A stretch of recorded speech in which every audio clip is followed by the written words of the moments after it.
Hello, praise the Lord. परमेश्वर का धन्यवाद हो। आज हम परमेश्वर के वचन से बात करेंगे परमेश्वर के चुनाव के विषय में, कि परमेश्वर ने हमें चुना है, हमने परमेश्वर को नहीं चुना। यूहन्ना रचित सुसमाचार में 15 अध्याय और उसकी 16वीं आयत में लिखा हुआ है। वहाँ परमेश्वर का वचन कहता है, तुमने मुझे नहीं चुना वरन मैंने तुम्हें चुन लिया है। सच में परमेश्वर ने हमें चुना है और अपनी महिमा में बुलाया है। परमेश्वर ने हमें ऐसे स्थान में से चुन लिया है जहाँ से चुनना किसी और की बस की बात नहीं। परमेश्वर ने हमें इस संसार में से चुन लिया है। यूहन्ना रचित सुसमाचार 15 अध्याय और उसकी 19वीं आयत में लिखा हुआ है कि परमेश्वर ने हमें संसार में से चुन लिया है। उसने हमें संसार में से निकाला है ताकि हम उस परमेश्वर के राज्य में प्रवेश कर सकें। क्योंकि संसार का मतलब है ये दुनिया एक दिन नाश हो जाएगी। यहाँ की चीज़ें जल जाएंगी, सब कुछ नाश हो जाएगा, लेकिन परमेश्वर का वचन अटल रहेगा। आकाश और पृथ्वी टल जाएंगे परंतु क्या नहीं टलेगा? परमेश्वर का वचन हमेशा अटल रहेगा, वो कभी नहीं टलने का। इसलिए ये संसार जो नाश होने वाला है, इसमें से परमेश्वर ने हमको निकाल लिया है।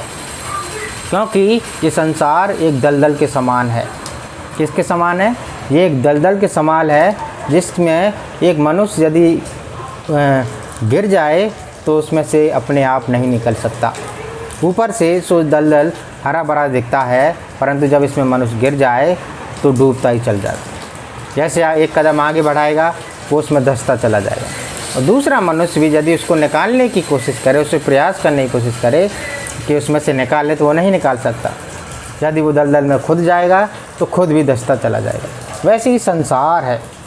इस संसार में लोग धंसते चले जा रहे हैं, लेकिन कोई भी नहीं है जो उसको बाहर निकाल ले।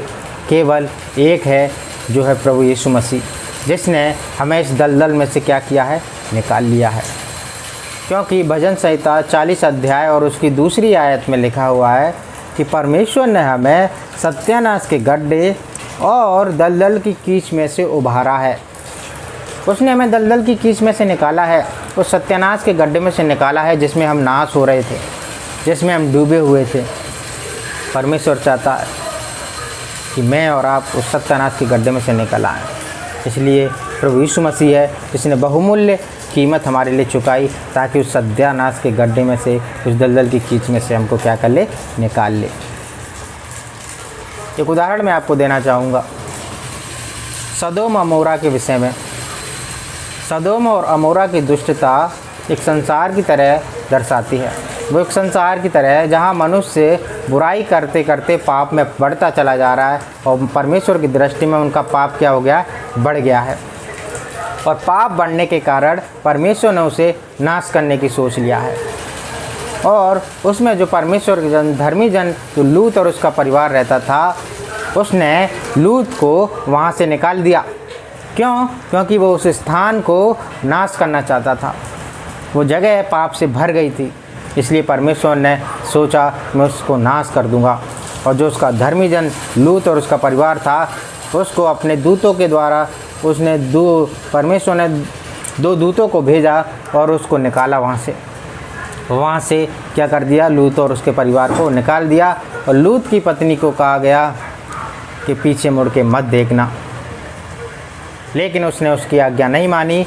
जब वहाँ से निकल गए तो लूत की पत्नी ने पीछे मुड़ के देखा तो वो नमक का खम्भा बन गई।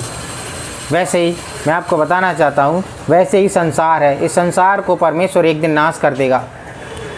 क्या कर देगा? इससे नाश कर देगा। इसलिए परमेश्वर ने हमें चुन लिया है और उसमें से इस सत्यानाश के गड्ढे और दलदल की कीच में से क्या कर लिया? हमको निकाल लिया है। इस बुरे संसार में से परमेश्वर ने हमको चुन लिया है और इसमें से खींच कर हमें क्या कर लिया?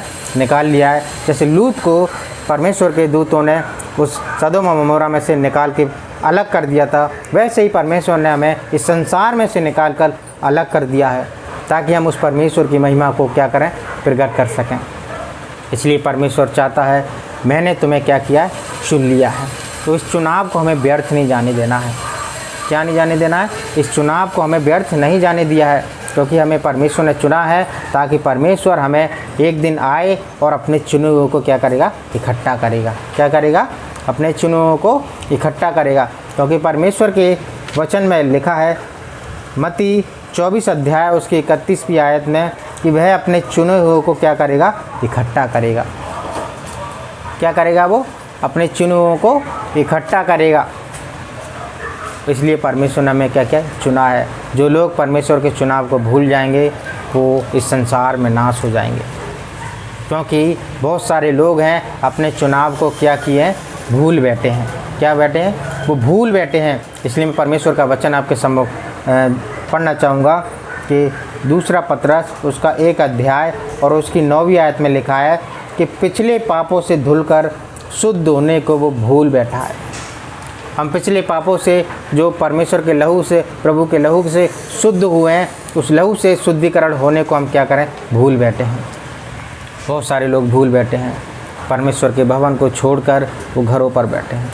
क्यों? क्योंकि उन्होंने उसके चुनाव पर ध्यान नहीं दिया। उसके चुनाव को उन्होंने महसूस नहीं किया, अपने जीवन में अनुभव नहीं किया। इसलिए मैं चाहता हूँ कि परमेश्वर ने जब हमें चुना है तो हम परमेश्वर के चुनाव को परमेश्वर की महिमा के लिए प्रकट करें, उसके लिए तैयार हों। क्योंकि एक दिन ये पृथ्वी, ये संसार सब नाश हो जाएगा, केवल बचेगा परमेश्वर का वचन। क्योंकि आकाश और पृथ्वी क्या हो जाएंगे, नाश हो जाएंगे। इसलिए मैं और आप उस परमेश्वर की बड़ा स्तुति धन्यवाद करें जिस परमेश्वर ने हमें चुन लिया है, और उस चुनाव को हम प्रकट करें, उसकी महिमा का कारण बने, उसके लिए हम जजकार करें, उसकी सेवा के लिए अपने आप को सौंप सकें। यही परमेश्वर चाहता है कि परमेश्वर ने जब आपको चुना है तो हम परमेश्वर की महिमा करें, उसकी बड़ा स्तुति करें। तो परमेश्वर हम सबको बड़ी आशीष दे। जय मसीह की।